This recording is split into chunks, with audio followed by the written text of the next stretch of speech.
সন্ধ্যা হলেই শুধু মনে হবে যে কি নাস্তা করি কি দিয়ে একটু চা খাবো।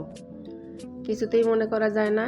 এমনিতেই অনেক রান্না অনেক নাস্তা মাথায় ঘুরপাস খায়, কিন্তু ওই যে যখনই সন্ধ্যা হয় তখন আর খুঁজে পাই না খাওয়ার কিছু। তো যাই হোক, অনেক চিন্তা ভাবনা করতে করতে করতে করতে মনে হলো চটজলদি দিয়ে কী করা যায়।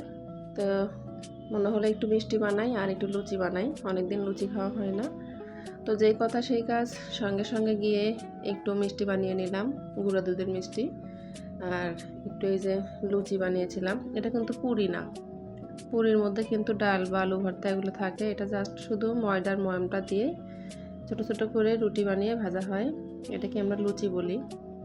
তো এই লুচিটা কিন্তু আমার মার হাতে অনেক বেশি মজা লাগে, অনেক সফট হয়। তো আলহামদুলিল্লাহ আমারটাও খারাপ হয়নি, বেশ ভালোই হয়েছিল।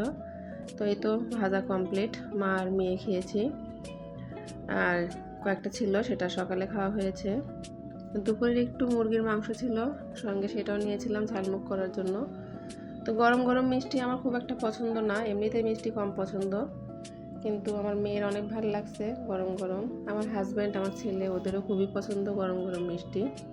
আর মিষ্টিটাও কিন্তু মাশাআল্লাহ অনেক সফট হয়েছিল, ভিতরে কিন্তু রস একেবারে খারাপ ঢোকেনি, বেশ ভালোই রস ঢুকেছিল। আর একটু যদি ভিজতো রসটা আরও ভালো ঢুকতো।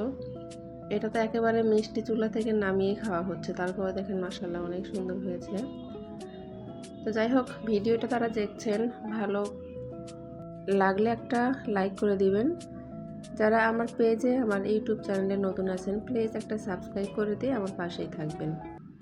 এই কাজটি যারা অলরেডি করে দিয়েছেন তাদেরকে অসংখ্য ধন্যবাদ।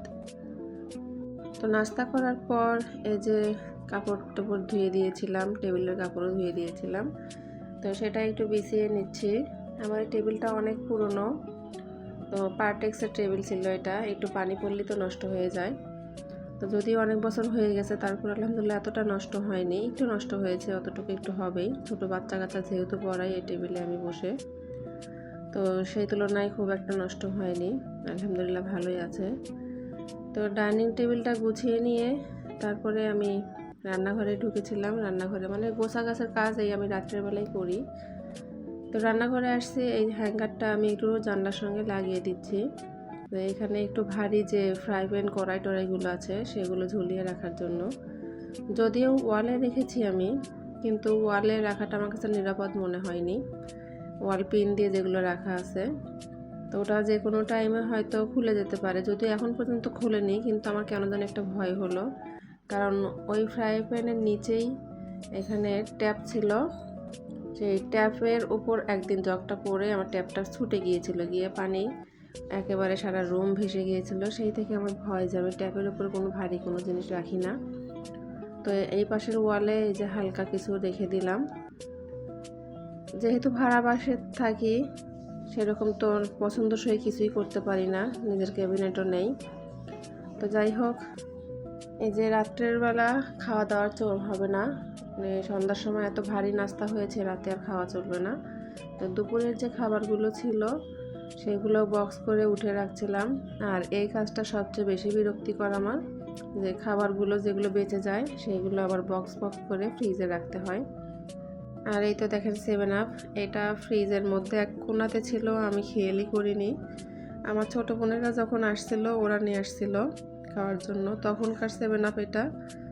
তো এখনও ফ্রিজের মধ্যে পড়ে আছে, মানে এটা খাওয়ার কথা মনে নেই, কারণ এটা আমার খুব একটা পছন্দ না, আমিও খাই না, আমার মেয়েও খায় না। তো যাই হোক, ওটা আবার বাধ্য হয়ে খেয়ে নিলাম নষ্ট হয়ে যাচ্ছে বলে।